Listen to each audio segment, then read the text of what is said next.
ಯಾವ ಅವಾಂತರ ಇದ್ರೂ ಪರವಾಗಿಲ್ಲ, ಗಂಡಾಂತರ ಇದ್ರೆ ಸಾಕು. ಗಂಡಾಂತರ ಇರಬೇಕಾ? ಏನು ಹೇಳ್ತಿದ್ಯಾ ಬಳ್ಳಿ? ಕರೆಕ್ಟಾಗಿ ಹೇಳ್ತಿದ್ದೀನಿ ಮಾವ. ಗಂಡ ಈ ಥರ ದೂರದಲ್ಲಿ ಅಂತದಲ್ಲಿರೋದು ಅಂತ.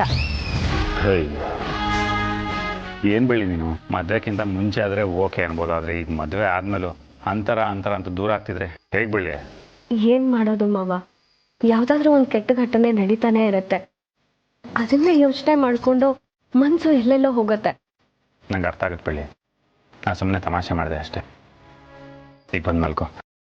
ಮಾಯನ ಕಾರ್ಯಕ್ಕೆ ಓಡಾಡಿ ತುಂಬ ಸುಸ್ತಾಗಿದೆಯಾ? ಕೆಲಸ ಮಾಡೋದು ನನಗೆ ಯಾವತ್ತೂ ಶ್ರಮ ಅಂತ ಅನಿಸಿಲ್ಲ, ಆದರೆ ಆ ಸಾರ್ಥಕ ಆಗಿದೆಯಾ ಅಲ್ವಾ ಅನ್ನೋದೇ ಯೋಚನೆ. ಸಾರ್ಥಕ ಆಗಿರುತ್ತೆ ಬಳ್ಳಿ. ನೀನು ಯಾವ ಕೆಲಸನೂ ಕಾಟಾಚಾರಕ್ಕೆ ಮಾಡಲ್ಲ, ಶ್ರದ್ಧೆಯಿಂದ ಭಕ್ತಿಯಿಂದ ಎಲ್ಲದಕ್ಕಿಂತ ಹೆಚ್ಚಾಗಿ ಪ್ರೀತಿಯಿಂದ ಮಾಡ್ತೀಯ. ಅಂದಮೇಲೆ ಅದಕ್ಕೆ ಪ್ರತಿಫಲ ಸಿಗುತ್ತೆ.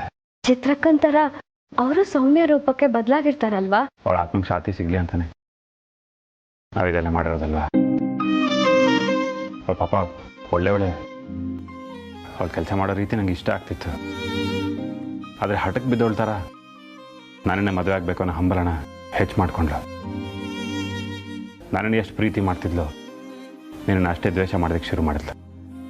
ಅದರಿಂದ ನನ್ನ ಹೆಸರು ಹಾಳಾಯ್ತು, ಅವಳು ಹಾಳಾದ್ಲು. ಅವಳಿಗೆ ಇಷ್ಟು ಬೇಗ ಇಂಥ ಕೆಟ್ಟ ಸಾವು ಬರುತ್ತೆ ಅಂತ ನಾವು ಯಾರೂ ಅಂದ್ಕೊಂಡಿರಲಿಲ್ಲ, ಅದನ್ನು ನಾವು ಬಯಸಿರಲಿಲ್ಲ. ಅವಳಿಗೆಲ್ಲೋ ಒಂದು ಕಡೆ ಎಲ್ಲನೂ ಮರೆತು ಚೆನ್ನಾಗಿರ್ಬೋದಾಗಿತ್ತು. ಸದ್ಮೇಲೆ ಅದ್ರ ಬದಲಾಗಿ ಅವಳಿಗೆ ಒಳ್ಳೆ ಸದ್ಗತಿ ಸಿಗಲಿ ಅಂತ ಇಷ್ಟೆಲ್ಲ ಮಾಡಿದ್ದೀವಿ. ಅವಳು ಖಂಡಿತವಾಗ್ಲೂ ಬದಲಾಗ್ತಾಳೆ ಅನ್ನೋ ನಂಬಿಕೆ ನನಗಿದೆ. ನೀವು ಹೇಳೋದು ನಿಜ ಮಾವ. ನಮ್ಮ ಭಾವನೆಗಳು ಹೇಗಿರುತ್ತೋ ಹಾಗೆ ನಮ್ಮ ಕಾರ್ಯಗಳು ಕೈಗೂಡತ್ವೆ. ಈ ನಂಬಿಕೆನೇ ನಮ್ಮನ್ನು ಕಾಪಾಡೋದು. ಆದರೂ ನನಗೊಂದು ಅನುಮಾನ, ಗೊಂದಲ ಇದ್ದೇ ಇದೆ. ಏನು ಅನುಮಾನ ಬಳ್ಳಿ? ಅಕಸ್ಮಾತ್ ಮಾಯಕ ಬದಲಾಗಲೇ ಇಲ್ಲ ಅಂದರೆ ಆಗೇನು ಮಾಡೋದು ಮಾವ? ಇದಕ್ಕೆ ಏನು ಹೇಳಬೇಕು ಅಂತ ನಂಗೆ ಗೊತ್ತಿಲ್ಲ ಬಳ್ಳಿ. ಆದರೆ ನನ್ನ ಮೇಲೆ ಇದ್ದಿದ್ದು ಪ್ರೀತಿಗೋಸ್ಕರನಾದರೂ ಬದಲಾಗ್ತಾಳೆ ಅಂತ ನಂಬಿದ್ದೀನಿ.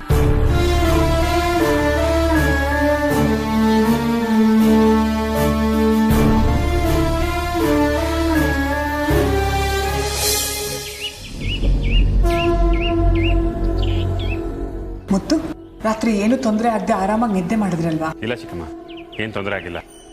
ಹೌದು ಅತ್ತೆ, ನಿನ್ನೆ ಕೆಲಸ ಮಾಡಿ ತುಂಬ ಸುಸ್ತಾಗಿತ್ತಲ್ಲ, ದಿಂಬಕ್ಕೆ ತಲೆ ಇಟ್ಟಿದ ತಕ್ಷಣ ನಿದ್ದೆ ಬಂದ್ಬಿಡ್ತು. ಆರಾಮಾಗಿ ಮಲ್ಕೊಂಡೆ. ಶರ್ಮಿಳಾ, ರಾತ್ರಿ ನೀನು ಆರಾಮಾಗಿ ನಿದ್ದೆ ಮಾಡಿದೆ ತಾನೆ? ಹೌದಮ್ಮ, ಏನು ತೊಂದರೆ ಆಗಿಲ್ಲ. ಏನು ಎಲ್ರೂ ಬೆಳಬೆಳಗ್ಗೆನೆ ಮೀಟಿಂಗ್ ಸೇರ್ಬಿಟ್ಟಿದ್ದೀರಾ? ಮಾಯಾ ಎಲ್ರಿಗೂ ಒಳ್ಳೆ ಕಿರಿ ಕೊಟ್ಟಿರೋ ಹಾಗಿದೆ. ಹಾಗಾದ್ರೆ ನಾನೇ ಪುಣ್ಯವಂತ, ರಾತ್ರಿ ಎಲ್ಲ ಆರಾಮಾಗಿ ನಿದ್ದೆ ಮಾಡಿದ್ದೀನಿ. ನೀವೆಲ್ಲ ಮಾಯಾ ಏನ್ ಕಾಟ ಕೊಡ್ತಾಳೋ ಅನ್ಕೊಂಡು ಗುಬ್ಬಚ್ಚಿ ತರ ರಾತ್ರಿ ಎಲ್ಲ ಇಲ್ಲೇ ಇರೋ ಹಾಗಿದೆ. ಭೈರ, ಬಾಯಿಗೆ ಬಂದಾಗೆಲ್ಲ ಮಾತಾಡ್ಬೇಡ. ಮಾಯಾ ಯಾರಿಗೂ ಏನು ತೊಂದರೆ ಕೊಟ್ಟಿಲ್ಲ, ನಾವು ಅದನ್ನೇ ಮಾತಾಡ್ಕೊತಿದ್ದೀವಿ. ಓ ಹೌದಾ? ನಾನೇನೋ ನನ್ನ ಒಬ್ಬನ ಮೇಲೆ ಅವಳು ಪ್ರೀತಿ ಜಾಸ್ತಿಯಾಗಿ ಕ್ಷಮಿಸ್ಬಿಟ್ಟಿದ್ದಾಳೆ ಅಂತ ಅನ್ಕೊಂಡಿದ್ದೆ. ಷಣ್ಮುಗ, ರಾತ್ರಿ ನಿನಗೇನಾದ್ರೂ ವಿಚಿತ್ರ ಅನುಭವಗಳಾಯ್ತಾ? ಇಲ್ಲಮ್ಮ, ನನಗೆ ಯಾವುದೇ ರೀತಿ ಅನುಭವ ಆಗಿಲ್ಲ. ಆದರೆ ಎಲ್ಲದಕ್ಕೂ ಸಿದ್ಧವಾಗೇ ಇದ್ದೆ. ನಾವು ಎದುರ್ಕೊಂಡಷ್ಟು ಎದುರಿಸ್ತಾನೆ ಇರ್ತಾಳೆ. ಅಂದಮೇಲೆ ಮಾಯಾ ರಾತ್ರಿ ಯಾರಿಗೂ ತೊಂದರೆ ಕೊಟ್ಟಿಲ್ಲ. ನಾವು ಮಾಡಿರೋ 16ನೇ ದಿನದ ಕಾರ್ಯದಿಂದ ಅವಳು ತೃಪ್ತಳಾಗಿ ಈ ಮನೆಯಿಂದ ಹೋಗಿದ್ದಾಳೆ ಅಂತಾನೆ ಅರ್ಥ.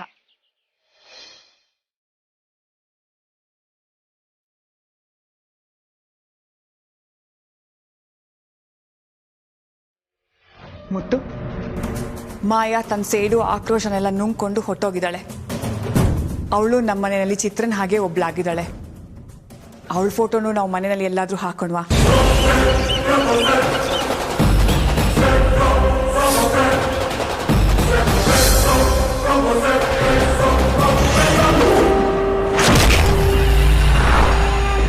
ಹೌದು ಚಿಕ್ಕಮ್ಮ, ನಾನು ನೆನ್ನೆ ಯೋಚನೆ ಮಾಡಿದೆ, ಹಾಲಲ್ಲೇ ಹಾಕ್ಬಿಡೋಣ.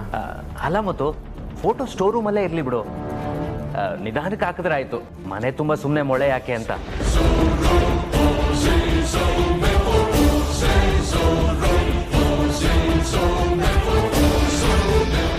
ಷಣ್ಮುಗಣ್ಣ, ಅತ್ತೆ ಹೇಳ್ದಾಗೆ ಮಾಯಕನ್ ಫೋಟೋ ಮನೇಲೆ ಹಾಕೋಣ. ಚಿತ್ರಕ್ಕನ್ ಫೋಟೋಗೆ ಪೂಜೆ ಮಾಡಿದಾಗೆ ಅಕ್ಕ ಫೋಟೋಗೂ ಪೂಜೆ ಮಾಡ್ಬೋದು. ಅದು ಹಾಗಲ್ಲ ಬೆಳ್ಳಿ. ಮಾಯಿನ ಆತ್ಮ ಮನೆ ಬಿಟ್ಟು ಹೋದ್ರೆ ಸಂತೋಷನೇ, ಮತ್ತೆ ಬರಲ್ಲ ಅನ್ನೋದಕ್ಕೆ ಏನು ಗ್ಯಾರಂಟಿ?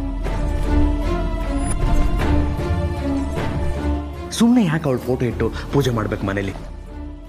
ನೋಡು ಷಣ್ಮುಗ, ನನಗಂತೂ ಮಾಯಾ ವಾಪಸ್ ಬರ್ತಾಳೆ ಅನ್ನೋ ನಂಬಿಕೆ ಇಲ್ಲ.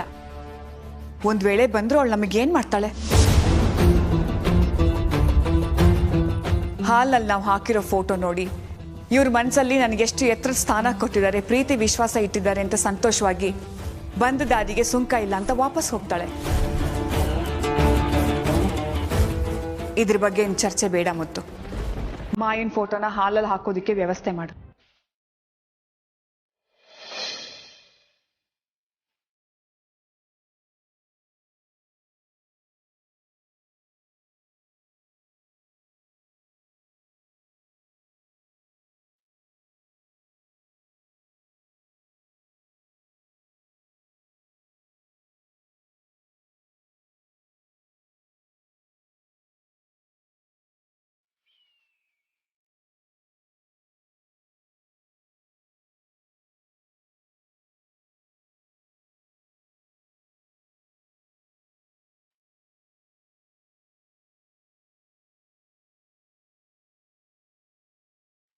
ಯಾಕೆ ಷಣ್ಮುಗಣ್ಣ ಏನು ಯೋಚನೆ ಮಾಡ್ತಿರೋ ಹಾಗಿದೆ? ಯಾಕಣ್ಣ, ಮಾಯಕ್ಕನ್ ಫೋಟೋ ಮನೇಲಿ ಹಾಕ್ತೀವಿ ಅಂದಿದ್ದಕ್ಕೆ ಬೇಜಾರಾಯ್ತಾ? ಮತ್ತಿನ್ನೇನು, ಹಾಲು ಕುಡ್ದಷ್ಟು ಖುಷಿ ಪಡ್ಬೇಕಾ? ನೀಲಾಂಬರಿ ಅಮ್ಮ ಹಿಂದೆ ಮುಂದೆ ಯೋಚನೆ ಮಾಡದೆ ಮಾಯಿನ ಫೋಟೋ ಹಾಕು ಅಂತ ಹೇಳ್ಬಿಟ್ರು. ಅದಕ್ಕೆ ಮುತ್ತು ಏನ್ ಹೇಳ್ಬೇಕು? ಹಾಕಣ ನೋಡೋಣ, ಅದು ಇದು ಕುಂಟು ನೆಪ ಹೇಳಿ ತಪ್ಪಿಸ್ಕೋಬೇಕು. ಅದು ಬಿಟ್ಬಿಟ್ಟು ನಾನು ಅದನ್ನೇ ಯೋಚನೆ ಮಾಡ್ತಿದ್ದೆ ಅಂತ ಹೇಳಿದ್ರೆ ಕೆಟ್ಟ ಕೋಪ ಬರಲ್ವಾ? ಷಣ್ಮುಗಣ್ಣ, ನಿಮಗೆ ಮಾಯನ್ ಫೋಟೋ ಮನೇಲಿ ಹಾಕೋದಕ್ಕೆ ಇಷ್ಟ ಅಲ್ವಾ? ಇಷ್ಟ ಇರಕ್ಕೆ ಅವಳು ಯಾರು? ಅವಳೇನು ಶೃಂಗೇರಿ ಶಾರದಮ್ಮನ, ಕೊಲ್ಲೂರು ಮುಖಾಮಿಕೆನ, ಅಕ್ಕ ಮಹಾದೇವಿನ, ಒನಕೆ ಒಬ್ಬವನ? ಅವಳು ಏನು ಕಡದ್ ಕಟ್ಟೆ ಹಾಕಿದಾಳೆ ಅಂತ ಅವಳು ಫೋಟೋನ ಹಾಲಲ್ಲಿ ಹಾಕಿ ಡೈಲಿ ಕೈ ಮುಗಿಬೇಕಾ? ಅಷ್ಟಕ್ಕೂ ಅವಳು ಫ್ರಾಡ್, 420, ನಯವಂಚಿಕೆ. ಈ ಕೋಟ್ಯಾಂತರ ರೂಪಾಯಿ ಆಸ್ತಿನ ಕೊಳ್ಳೆ ಹೊಡಿಬೇಕು ಅನ್ಕೊಂಡಿದ್ದ ಕೇಡಿ, ಈ ವಂಶನೇ ನಿರ್ವಂಶ ಮಾಡಬೇಕು ಅಂತ ಒದ್ದಾಡ್ತಿರೋ ನೀಚ ಪ್ರೇತಾತ್ಮ. ಅವಳು ಫೋಟೋ ಹಾಲಲ್ಲಿ ಹಾಕಿ ಬೆಳಗ್ಗೆ ಎದ್ದು ನೋಡಿದ್ರೆ ಪಾಪ ಸುತ್ಕೊಳ್ಳುತ್ತೆ. ಅಲ್ಲ ಷಣ್ಮುಗಣ್ಣ, ಚಿತ್ರಕ್ಕನ್ ಫೋಟೋ ತರ ಮಾಯಕ್ಕನ್ ಫೋಟೋ ಹಾಕೋದ್ರಲ್ಲಿ ತಪ್ಪೇನಿದೆ? ನೋಡ್ಬೇಡಿ, ಚಿತ್ರಕ್ಕನ್ನು ಮಾಯನ್ನು ಹೋಲಿಕೆ ಮಾಡೋಣ. ಅವ್ರ ಯೋಗ್ಯತೆ ಏನು, ಇವಳ ಯೋಗ್ಯತೆ ಏನು? ಚಿತ್ರಕ್ಕ ದೇವತೆ ತರ, ಮಾಯಾ ರಾಕ್ಷಸಿ ತರ. ಇಬ್ಬರನ್ನು ಹೋಲಿಕೆ ಮಾಡಬೇಡ. ಚಿತ್ರಕ್ಕ ನಮ್ಮನೆ ಮಹಾಲಕ್ಷ್ಮಿ, ಅವಳು ನಮ್ಮ ಹಿತಕ್ಕಾಗಿ ಕಾದೋಳು. ಅವ್ರನ್ನ ಗೋಡೆಲಲ್ಲ ಮನಸ್ಸಲ್ಲಿಟ್ಟು ಪೂಜೆ ಮಾಡಬೇಕು. ನೋಡ್ಬೇಡಿ, ಈ ಮಾಯಾ ದೊಡ್ಡ ಅಲಾಲ್ ಟೋಪಿ, ನಮ್ಸಿ ಕುತ್ಕೆ ಕುಯ್ದೋಳು. ಅವಳು ಫೋಟೋನ ಹಾಲಲ್ಲ, ಅವಳು ಸಮಾಧಿಗೆ ಹೋಗಿ ಎಷ್ಟು ಬರಬೇಕು. ಹೌದು, ಅದಕ್ಕೆ ಷಣ್ಮುಗಣ್ಣ ಹೇಳೋದು ಸರಿಯಾಗೇ ಇದೆ. ಅವ್ರು ಹೇಳಿದ್ರೆ ಲಾಜಿಕ್ ಇದೆ. ನಾನ್ ಮನೇಲಿ ಇದ್ದಿದ್ರು ಕೂಡ ನಾನು ಕೂಡ ಮಾಯನ್ ಫೋಟೋ ಹಾಲಲ್ಲಿ ಹಾಕೋದ್ ಬೇಡ ಅಂತಾನೆ ಹೇಳ್ತಿದ್ದೆ. ನೀವ್ಯಾಕೆ ಒಪ್ಕೊಳಕ್ ಹೋದ್ರಿ? ಬೇರೆ ಯಾರಾದ್ರೂ ಒಪ್ಕೊಂಡಿದ್ರೆ ಡೋಂಟ್ ಕೇರ್ ಅಂತ ಆ ಫೋಟೋ ಅಂತ ತಿಪ್ಪೆಗೆ ಎಸಿತಾ ಇದ್ದೆ. ಅದನ್ನ ಒಪ್ಕೊಂಡಿರೋದು ಯಾರೋ? ಇವರೇ, ಗಂಡ ಹೆಂಡತಿ. ತಾನು ಮುಂದೆ ನಾನು ಮುಂದೆ ಅಂತ ಅವಳ ಫೋಟೋನ ಅನಾವರಣ ಮಾಡಕ್ಕೆ ಪೈಪೋಟಿ ಆಗ್ತಾ ಇದ್ರು. ಷಣ್ಮುಗಣ್ಣ, ನೀವೀಗ್ಲೂ ಮಾಯಕ್ಕನ್ ಮೇಲಿನ ಸಿಟ್ಟಿಂದಾನೇ ಮಾತಾಡ್ತಿದ್ದೀರಾ. ಅವ್ರಿಗೆ ನಮ್ಮ ಜೊತೆಲಿ ಇಲ್ಲ ಅನ್ನೋದನ್ನ ಅರ್ಥ ಮಾಡ್ಕೊಳ್ಳಿ. ಈಗ ಅವ್ರನ್ನ ದ್ವೇಷೋದ್ರಲ್ಲಿ ಅರ್ಥನೇ ಇಲ್ಲ. ಒಬ್ರು ಬದುಕಿದಾಗ ಕೂಡ ಅವ್ರು ಕೆಟ್ಟೋರಾದ್ರೂ ನಾವು ಅವ್ರನ್ನ ದ್ವೇಷಿಸಬಾರ್ದು. ನನಗೇನೋ ಈಗ ಮಾಯಕ್ಕ ಒಳ್ಳೆಯವರಾಗಿ ಅವ್ರಿಗೆ ಮುಕ್ತಿ ಸಿಕ್ಕಿದೆ ಅನ್ಸತ್ತೆ. ಅವ್ರ ಫೋಟೋ ಮನೇಲಿ ಹಾಕೋದ್ರಲ್ಲಿ ನನಗೆ ಯಾವ ತಪ್ಪು ಇಲ್ಲ ಅನ್ಸತ್ತೆ. ಬೆಳ್ಳಿ, ಒಳ್ಳೆ ಆಸೆ ಉದ್ದೇಶ ಇಟ್ಕೊಂಡು ಸತ್ತೋದ್ರೆ ಚಿತ್ರಕ್ಕನ ಆತ್ಮ ತರ ಒಳ್ಳೆ ಆತ್ಮ ಆಗ್ತಾರೆ. ಈ ಮಾಯಿನ ತರ ದ್ವೇಷ ಸೇಡು ಇಟ್ಕೊಂಡು ಸತ್ತೋದ್ರೆ ಒಳ್ಳೆ ಆತ್ಮ ಆಗಕ್ಕೆ ಹೇಗ್ ಸಾಧ್ಯ? ಆ ಮಾಯಿನ ಫೋಟೋನ ಹಾಲಲ್ಲಿ ಹಾಕ್ದವ್ರೆ ಕಿತ್ತೆಸೆಯೋ ಕಾಲ ಬಂದೇ ಬರುತ್ತೆ, ಆದಷ್ಟು ಬೇಗ.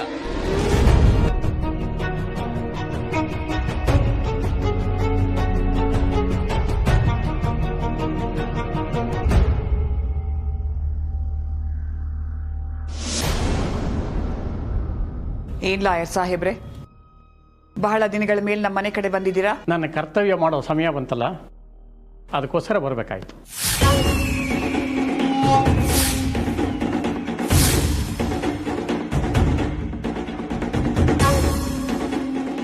ಕರ್ತವ್ಯನಾ? ಯಾವ ಕರ್ತವ್ಯದ ಬಗ್ಗೆ ಮಾತಾಡ್ತಿದ್ದೀರಿ? ರುಕ್ಮಿಣಿ ಮುತ್ತು ವಿರುದ್ಧ ಕೊಟ್ಟ ಕಂಪ್ಲೇಂಟ್ನ ವಾಪಸ್ ತಗೊಂಡಾಯ್ತಲ್ಲ. ನಾನು ಆ ವಿಷಯ ಮಾತಾಡಕ್ಕೆ ಬಂದಿಲ್ಲಮ್ಮ. ಮುತ್ತು ಆಸ್ತಿ ವಿಷಯ ಮಾತಾಡಬೇಕಾಗಿತ್ತು, ಅದಕ್ಕೋಸ್ಕರ ಬಂದೆ.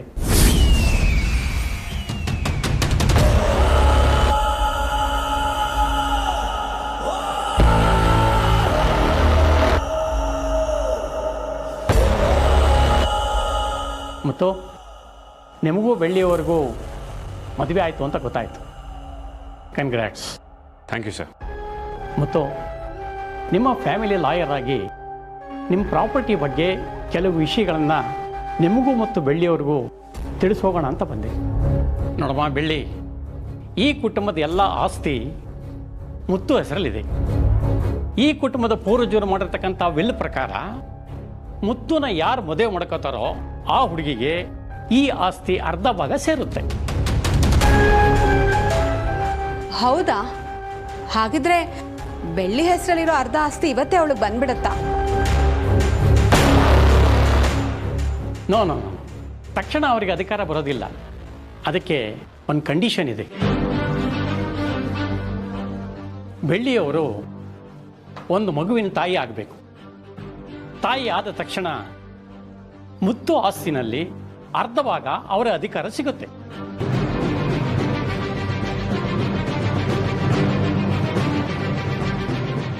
ಅವರು ಅದನ್ನು ರಿಜಿಸ್ಟರ್ ಮಾಡಿಕೊಂಡು ತಮ್ಮ ಅನುಕೂಲ ತಕ್ಕ ಹಾಗೆ ಅದನ್ನು ಉಪಯೋಗಿಸ್ಕೋಬಹುದು.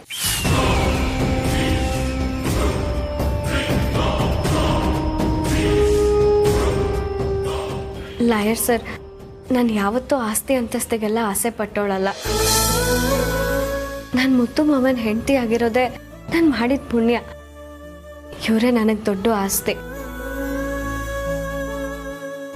ನನ್ನ ಪಾಲಿನ ಆಸ್ತಿನೆಲ್ಲ ಮುತ್ತು ಮಾವನ ಹೆಸರಿಗೆ ಬರೆದ್ಬಿಡಿ. ನೋಡಮ್ಮ, ನನಗೆ ಆ ಅಧಿಕಾರ ಇಲ್ಲ. ಈ ವಿಲ್ನಲ್ಲಿ ಇರೋದನ್ನು ಯಥಾ ಪ್ರಕಾರ ಪಾಲಿಸೋದಷ್ಟೇ ನನ್ನ ಜವಾಬ್ದಾರಿ. ಮೊದಲು ಆಸ್ತಿ ನಿನ್ನ ಹೆಸರಿಗೆ ಬರಲಿ, ಆಮೇಲೆ ಅದನ್ನು ನೀನೇನು ಬೇಕಾದ್ರೂ ಮಾಡ್ಬೋದು. ಅದನ್ನು ಕೇಳೋ ಹಕ್ಕು ಯಾರಿಗೂ ಇರಲ್ಲ. ನೋಡಿ ಅಮ್ಮ, ನೀವು ಹಿರಿಯರು, ನಿಮ್ಮ ಎದುರುಗಡೆ ಈ ವಿಲ್ ವಿಷಯನ ಮುತ್ತು ಮತ್ತು ಬೆಳ್ಳಿಯವರಿಗೆ ತಿಳಿಸಿದ್ದೀನಿ. ಅಲ್ಲಿಗೆ ಸದ್ಯಕ್ಕೆ ನನ್ನ ಜವಾಬ್ದಾರಿ ಮುಗೀತು ಅನ್ಕೋತೀನಿ. ಲಾಯರ್ ಸಾಹೇಬ್ರೆ, ನನ್ನ ಮುಂದೆ ಈ ವಿಷಯನ ಪ್ರಸ್ತಾಪ ಮಾಡಿದ್ದು ತುಂಬಾನೇ ಒಳ್ಳೇದಾಯ್ತು.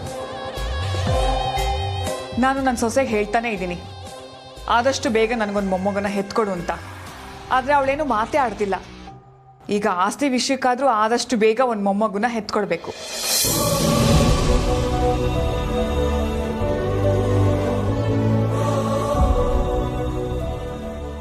ಅಯ್ಯೋ ಚಿಕ್ಕಮ್ಮ, ಬೆಳ್ಳಿ ಆಸ್ತಿನೇ ಬೇಡ ಅಂತ ಹೇಳ್ತಿದ್ದಾರಲ್ಲ. ಮಗು ಬೇಡ ಅಂತ ಹೇಳ್ತಿಲ್ವಲ್ಲ, ಮಗುನೇ ಒಂದು ದೊಡ್ಡ ಆಸ್ತಿ ಅಲ್ವಾ ಬೆಳ್ಳಿ?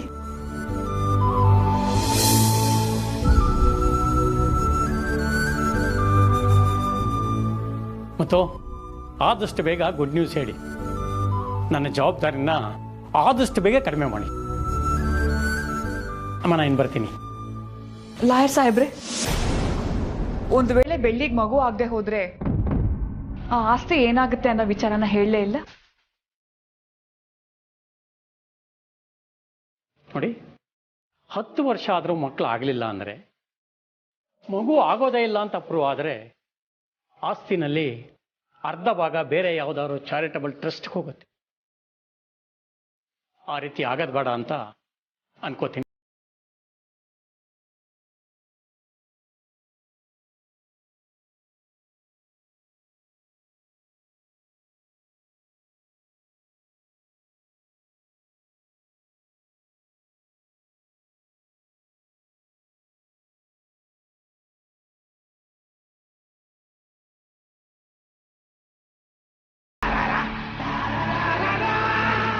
ಮಗು ಆಗೋದೇ ಇಲ್ಲ ಅಂತ ಪ್ರೂವ್ ಆದರೆ ಆಸ್ತಿನಲ್ಲಿ ಅರ್ಧ ಭಾಗ ಬೇರೆ ಯಾವುದಾದ್ರು ಚಾರಿಟಬಲ್ ಟ್ರಸ್ಟ್ ಹೋಗುತ್ತೆ. ಏನಮ್ಮ ಇದು? ಬೆಳ್ಳಿಗೆ ಮಗು ಆದ್ರೆ ಮಾತ್ರ ಅವಳಿಗೆ ಆಸ್ತಿಯಲ್ಲಿ ಅರ್ಧ ಪಾಲು ಸಿಗೋದು ಅಂತ ಲಾಯರ್ ಹೇಳ್ತಿದ್ದಾರೆ. ವಿಲ್ಲಲ್ಲಿ ಇರೋದೇ ಹಾಗೆ ಶರ್ಮಿಳಾ. ಆಸ್ತಿ ಬೆಳ್ಳಿ ಪಾಲು ಆಗ್ಬಾರ್ದು ಅಂತ ತಾನೆ ನೀನು ಮುತ್ತಣ್ಣಂದು ಬೆಳ್ಳಿದು ಶಾಂತಿ ಮುಹೂರ್ತನ ಮುಂದಕ್ಕೆ ಹಾಕ್ತಾ ಹೋಗಿದ್ದು? ಹೌದು ಶರ್ಮಿಳಾ, ಆದ್ರೆ ಪರಿಸ್ಥಿತಿ ನಮ್ಮ ಕೈ ಮೀರಿ ನಡೆದು ಹೋಗಿತ್ತು. ಅದಕ್ಕೆ ಮಾಯನ್ ಭಯಾನೂ ಇತ್ತು. ಆದ್ರೆ ಆಗೋಗಿರೋದ್ರ ಬಗ್ಗೆ ಯೋಚನೆ ಮಾಡಿ ಪ್ರಯೋಜನ ಇಲ್ಲ. ಬೆಳ್ಳಿ ಈಗ ಪ್ರೆಗ್ನೆಂಟ್ ಆಗದೆ ಇರೋ ಹಾಗೆ ಏನ್ ಮಾಡ್ಬೇಕು ಅನ್ನೋದ್ರ ಬಗ್ಗೆ ನಾವು ಯೋಚನೆ ಮಾಡೋಣ. ಹೌದು, ನಮ್ಗೆ ಊರ್ಗೋಲಾಗಿದ್ ಮಾಯಾನೇ ಇಲ್ಲ. ಅವಳಿದ್ದಿದ್ರೆ ಸಲೀಸಾಗಿ ಆಸ್ತಿ ನಮ್ಮ ಪಾಲಾಗತ್ತೆ ಅಂತ ನಾವು ಆರಾಮಾಗಿರ್ಬೋದಾಗಿತ್ತು. ಆದ್ರೆ ಈಗ ಮತ್ತೆ ಮತ್ತೆ ಹೊಸ ಪ್ಲಾನ್ ಮಾಡ್ತಿರ್ಬೇಕು. ಆದ್ರೂ ನನ್ಗೊಂದು ವಿಷಯ ಅರ್ಥ ಆಗ್ತಿಲ್ಲ ಅಮ್ಮ. ಏನದು? ಮನೆ ಮಕ್ಕಳು ನಾವು, ನಮಗೆ ಆಸ್ತಿ ಇಲ್ಲ. ಆದ್ರೆ ಬರೋ ಸೊಸೆಗೆ ಮಕ್ಳಾದ್ರೆ ಆಸ್ತಿ ಸಿಗತ್ತೆ ಅಂತ ವಿಲ್ ಬರ್ದಿದಾರಲ್ಲ, ಇದು ವಿಚಿತ್ರ ಅನ್ಸಲ್ವಾ? ಮುತ್ತು ಅವ್ರ ತಾತ ಆಸ್ತಿನ ಸರಿಯಾಗಿ ನಿಭಾಯಿಸ್ತಿರ್ಲಿಲ್ವಂತೆ. ಹೀಗೆ ಮಾಡಿದ್ರೆ ಆಸ್ತಿ ಎಲ್ಲ ಹಾಳಾಗೋಗುತ್ತೆ ಅಂತ ಅವರಪ್ಪ ಈ ವ್ಯವಸ್ಥೆ ಮಾಡಿದ್ದಾರೆ. ಸಂತಾನ ಇರೋ ಸೊಸೆಗೆ ಆಸ್ತಿಯಲ್ಲಿ ಅರ್ಧ ಭಾಗ ಕೊಟ್ರೆ ಮುಂದಿನ ತಲೆಮಾರಿಗೂ ಆಸ್ತಿ ಇರುತ್ತೆ ಅಂತ ಈ ವ್ಯವಸ್ಥೆ ಮಾಡಿದ್ದಾರೆ. ಮುತ್ತು ಹೆತ್ತಮ್ಮನಿಗೆ ಆಸ್ತಿಯಲ್ಲಿ ಪಾಲ್ ಸಿಕ್ತು. ಅವ್ರು ತೀರ್ಕೊಂಡ್ಮೇಲೆ ಎಲ್ಲ ಆಸ್ತಿನೂ ಮುತ್ತು ಹೆಸರಿಗೆ ಆಯ್ತು. ನಾನು ಅವನು ಚಿಕ್ಕಮ್ಮ ಆಗಿದ್ರಿಂದ ನನಗೆ ಆ ಆಸ್ತಿ ಸಿಕ್ಕಲಿಲ್ಲ. ಯಾಕೆಂದ್ರೆ ಆ ವಿಲ್ಲಲ್ಲಿ ಈ ವಿಷಯನ ಪ್ರಸ್ತಾಪ ಮಾಡಿರ್ಲಿಲ್ಲ. ಇದೊಳ್ಳೆ ಕತೆ ಆಯ್ತಲ್ಲಮ್ಮ. ಕೋಟ್ಯಾಂತರ ರೂಪಾಯಿ ಆಸ್ತಿ ಇದ್ರು ನಾವುಗಳು ಭಿಕ್ಷುಕರ ತರ ಬದುಕಬೇಕು. ನಮ್ಮ ಆಸ್ತಿನ ನಾವೇ ಮೋಸ ಮಾಡಿ ತಗೋಬೇಕು. ಛೇ, ಎಂತ ಕೆಟ್ಟ ಪರಿಸ್ಥಿತಿ ನಮ್ದು. ಎಲ್ಲ ಮುಗಿಯೋ ಕಾಲ ಬಂದಿದೆ ಶರ್ಮಿಳಾ. ಇಷ್ಟು ದಿನಾನೇ ಕಾದಿದೀವಿ, ಇನ್ ಸ್ವಲ್ಪ ದಿನ ಕಾಯಕ್ಕಾಗೋದಿಲ್ವಾ? ಏನೋ ಅಮ್ಮ, ನನಗಂತೂ ಆಸ್ತಿ ನಮ್ ಕೈಗೆ ಸಿಗತ್ತೇನೋ ಆಸೆನೆ ಹೊರಟೋಗಿದೆ. ಆ ಬೆಳ್ಳಿಗೆ ಮಗು ಆಗದಿದ್ರೆ ಅರ್ಧ ಆಸ್ತಿ ಟ್ರಸ್ಟಿಗೆ ಹೋಗತ್ತಂತಲ್ಲ.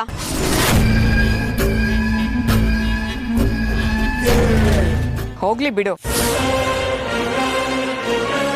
ಅದಕ್ಕೆ ಯಾಕೆ ಯೋಚನೆ ಮಾಡ್ತೀಯಾ? ಏನಮ್ಮ ನೀನು, ಕೋಟಿಗಟ್ಲೆ ಆಸ್ತಿ ಟ್ರಸ್ಟಿಗೆ ಹೋಗತ್ತೆ ಅಂದ್ರೆ ಹೋಗ್ಲಿ ಬಿಡು ಅಂತಿದ್ಯಲ್ಲ. ನಾವೇನ್ ಮಣ್ ತಿನ್ಬೇಕಾ? ಅದು ಯಾವುದೋ ಟ್ರಸ್ಟ್ಗೆ ಹೋಗಲ್ಲ. ಸಮಾಜ ಸೇವೆಗೆ ಬಡವರ ಬಂದು ಶ್ರೀಮತಿ ನೀಲಾಂಬರಿ ಟ್ರಸ್ಟ್ಗೆ ಹೋಗುತ್ತೆ.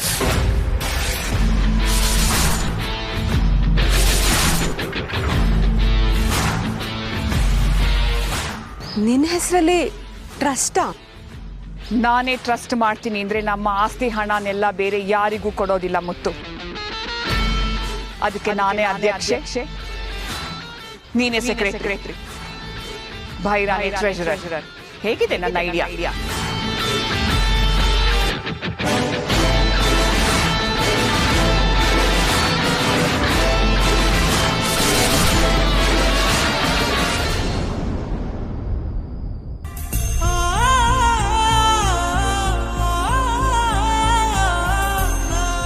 ಮಗು ಆಗೋದೇ ಇಲ್ಲ ಅಂತ ಪ್ರೂವ್ ಆದರೆ ಆಸ್ತಿನಲ್ಲಿ ಅರ್ಧ ಭಾಗ ಬೇರೆ ಯಾವುದಾದ್ರು ಚಾರಿಟಬಲ್ ಟ್ರಸ್ಟ್ಗೆ ಹೋಗುತ್ತೆ.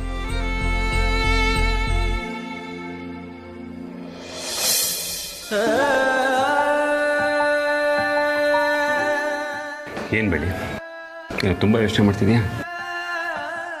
ಅದೇ ಮಾವ, ಲಾಯರ್ ಸರ್ ಬಂದು ಹೇಳೋದ್ರಲ್ಲ, ಅದ್ರ ಬಗ್ಗೆ ಯೋಚನೆ ಮಾಡ್ತಿದ್ದೆ. ಓಹ್, ಪರವಾಗಿಲ್ಲ, ನನಗಿಂತ ಫಾಸ್ಟ್ ಆಗಿಬಿಟ್ಟಿದ್ಯಾ? ಮಕ್ಕಳು ಮಾಡ್ಕೊಳ್ಳೋದಕ್ಕೆ ರೆಡಿಯಾಗಿ ಕೂತಿದ್ಯಾ ಅನ್ನು?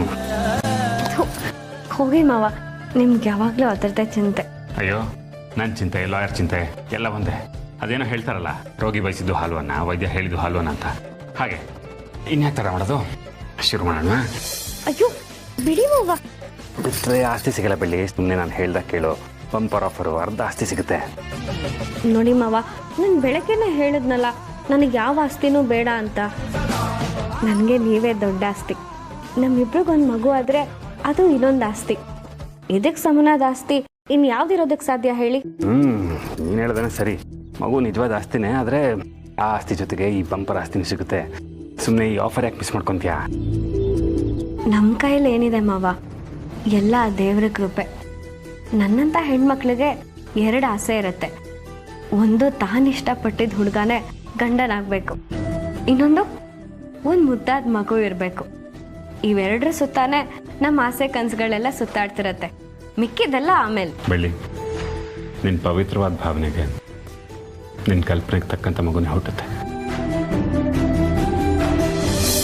ನಿಮ್ಮ ಬಾಯಿ ಹರಕೆಯಿಂದ ಅಷ್ಟಾದರೆ ಸಾಕು ಮಾವ. ನನಗಿನ್ ಯಾವ ಆಸ್ತಿನೂ ಬೇಡ. ಈಗ ನೀನು ನನ್ನ ಮನೆ ಎಲ್ಲ ಬಗ್ಗೆ ಹೇಳಿತಾ? ಆದರೆ ನನಗೊಂದು ನನ್ನ ಮನೆ ಇದೆ. ನಿಮಗೂ ಒಂದು ನನ್ನ ಮನ ಇದೆಯಾ? ಏನು ಮಾವ ಅದು? ಹೂಬಿಳಿ, ಏನಂದರೆ ಈಗ ಒಂದು ಮಗು ಆದರೆ ಆಸ್ತಿಲಿ ಅರ್ಧ ಭಾಗ ನಿಂಗೆ ಸಿಗುತ್ತೆ. ಅಕಸ್ಮಾತ್ ಅವಳಿ ಜವಳಿ ಆಗಿಬಿಟ್ರೆ ಪೂರ್ತಿ ಆಸ್ತಿ ನಿಂಗೆ ಸಿಗುತ್ತೆ. ಆಮೇಲೆ ನಿನ್ನ ಸರಿಗೆ ಇಟ್ಕೊಂಡು ಯಾವಾಗಲೂ ನೀನು ಹಿಂದೆನೇ ಇರಬೇಕಾಗುತ್ತೆ. ನನಗೆ ಹೋಗಿ ಮಾವ, ನೀವು ಏನೇನೋ ಮಾತಾಡ್ತೀರಾ. ಬೆಳಿ ಬೆಳಿ